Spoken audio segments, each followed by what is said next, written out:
Hello, good morning, I hope you're having a blessed day. I just want to do this very short video. Sorry, I'm trying to get a good angle for my face and good lighting. Natural lighting is just not working right now. Oh god. Okay, right, sorry, I've got like lip gloss all over my mouth because my lips were sore. I had an allergic reaction to mango skin while I was in Paris, so yeah. At the moment I'm at work, I'm sitting in the car park, and I really have been reflecting. I really have been thinking. There's been some things that have been going through my mind, and I really just, you know, it makes me wonder a lot of things. So I just want to talk about being disappointed, and not so much how to overcome it, because if I'm honest with you, I am still on the road to recovery. I am still learning. Oh, that's better. Hello. Sorry. Yeah, I am still learning how to get over the pain. And the truth of the matter is, it's hard. Okay, guys, I'm not gonna pretend it's really difficult when genuinely you're working and it's almost like you have a job and you work, and at the end of the month, instead of getting paid, they're taking money away from you. Basically, that's the way it seems. The disappointment is real. The pain is real. Sorry, I might get a bit emotional as I speak, because this is a deep matter of the heart for me.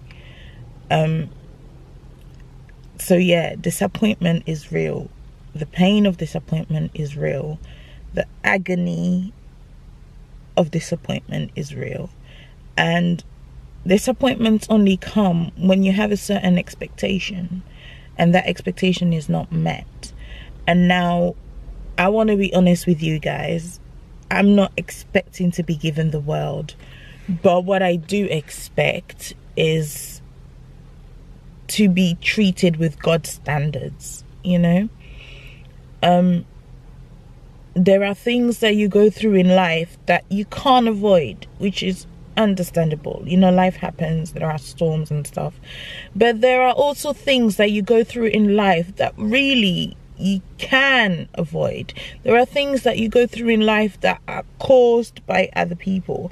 There are things that you go through in life that makes you question, God, are you watching this? Why ain't you whipping the ass, basically?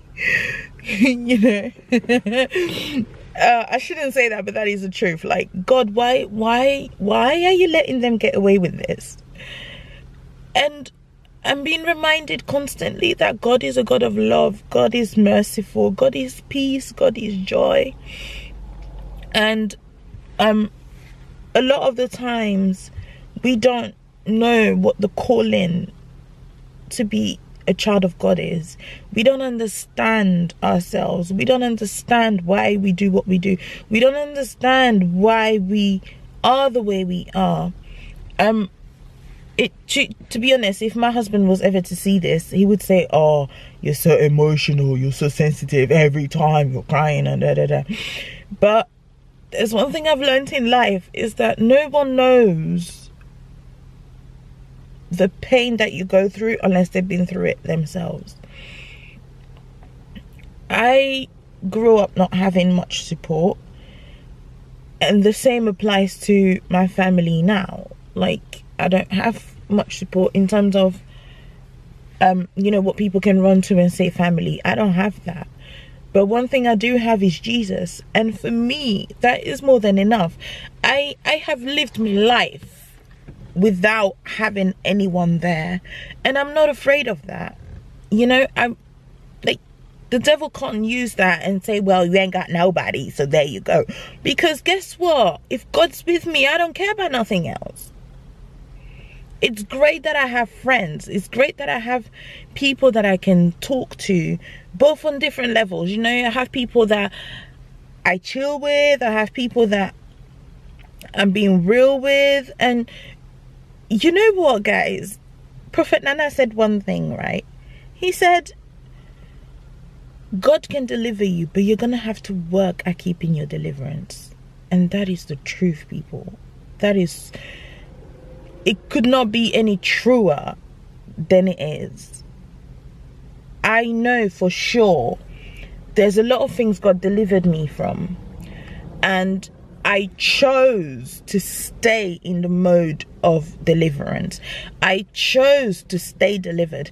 I worked by the grace of God and by the word of God and by people around me encouraging me and keep reminding me who I belong to and where I come from and who's my father and how much he loves me. I have kept my deliverance. And there's some areas of my life where I think, you know what, God, maybe I just shouldn't even have been delivered from this. Just maybe I should have just stayed the way I was. But the spirit in me desires for more, something bigger, something greater. And there are many things in my life that I know are supposed to be great. I know it. Not because it's like, you know, oh, it just has to be. It's not. It's because I know what God's word about me. I know what God says about me. I know his word. I know his promises, and I've held on to them. And I'm trying my best to keep serving him and to keep to keep my eyes fixed on him, if you know what I mean. Because if I get it fixed on the storms, and if I keep it fixed on man, and if I keep it fixed on what people do and don't do, say or don't say, I would be a mess. But I can't do that. I cannot afford to do that. Not just for my sanity, but I got children watching me. And I've always said this, right? No, I haven't always said this. But for the last couple of years, for the last maybe year or so, I've really been thinking about it. I was like, what legacy do I want to leave my kids? Okay, fine. As African culture have it. Oh, I leave you a house, and I leave you a car, and I leave you land, and blah, blah, blah. It's all well and good. But guess what? That ain't going to take them to heaven. That's not going to teach them manners. That's not going to teach them how to trust God. That's not going to teach them how to fight. It's not going to teach them about warfare. It's not going to teach them any of that. Look, a storm can come. The land can be flooded. The house can break down. The car can be burned. Any of that can happen. But I want to leave them a legacy that when I'm not there tomorrow, they will say, my mom taught me how to pray. My mom taught me how to seek the face of God. My mom taught me how to be faithful in the midst of hardship. My mom taught me about spiritual warfare. These are the things that I want to leave for my kids. These are the things that I want them to remember me by. I don't want them to remember me by, oh, my mom had a beautiful car, or my mom had a good job. These are good things.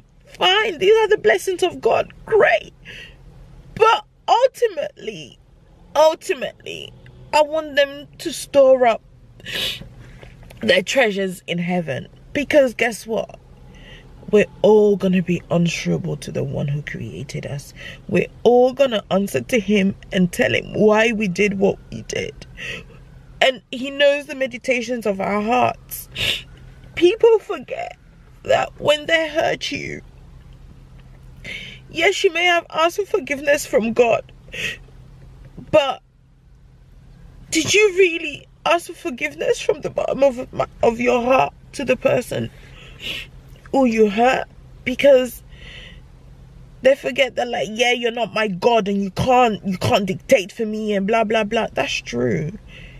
But just because you hurt me doesn't mean that. Just because you hurt me and you ask forgiveness from God doesn't mean that I'm still not hurt, that there's still not wounds there. And they complain that, oh, you're not letting go and you're holding on to stuff. There's a difference between holding on because you just want to hold on, and there's a difference between still being hurt because there is continuous stabbing. As an individual, if I was to walk out on the street and here comes a person and they stab me on my thigh, my right thigh, and I walk off, and then they see me the next week and they stab me again. Even if the wound was about to heal, it will bleed. And even the process of healing hurts. You can ask anybody, if you've had a surgery, or even people that have had children, healing hurts. And that's the truth. Healing hurts, and sometimes the healing hurts more than whatever procedure you may have had. When people have some, I don't know, some major surgery, like anything, and they're under anesthetic, they don't feel anything. But when they wake up, the pain's there. The pain's there. And when they send you home, they send you home with painkillers, because they're not stupid. They know that you're gonna heal, but they know that the healing takes time, and it takes work, and it takes patience, and it freaking hurts. Okay, it hurts like hell. And they'll tell you that. They will tell you that. Even having a baby naturally, they will tell you. They'll say, you know what, you may be sore for a couple of days, so take it easy. Don't do this, don't do that, give it 6 weeks, and people like me who ain't got time for that, after I had my second child, I was like, forget that. I know what he's doing. I'm out. Once I was out of hospital, I went to KFC. I went to do some shopping. I bought him some clothes. The next day I was up cooking, cleaning, back to normal. But in all that, do you know one thing I learned? My body didn't heal properly because I was at it too quickly. So really, all I want to talk about is recovery. All I want to talk about is pain. Pain is real. Disappointment is real. Recovery is good. It takes time, it takes work, and it hurts. So when you're going through something, or you've been hurt by someone, remember that even in them redeeming themselves, every now and then, you may still be hurt. Especially if they haven't stopped what hurt you in the first place. That's all I got for you people today. I'm just speaking from my heart. I'm very sorry. I didn't mean to cry. It's something that it's very touching for me, you know. I've experienced pain on so many levels. Like, I can't even begin to explain. But I know in all things, with God, I am victorious. Because He has overcome the world for me. And I can't complain. I'm on the winning team. I am on the winning team. So that's all I have for you guys. Thank you for watching, and if there's anything you want to say, comment down below. Encourage each other. You know, we're in a society where people keep bringing each other down. Don't be part of that. Encourage each other. Speak a word of wisdom. Speak a word of courage. Speak a word of don't know what word to use now. Encouragement. Just encourage people. Have a good day, guys, and I will see you in my next video.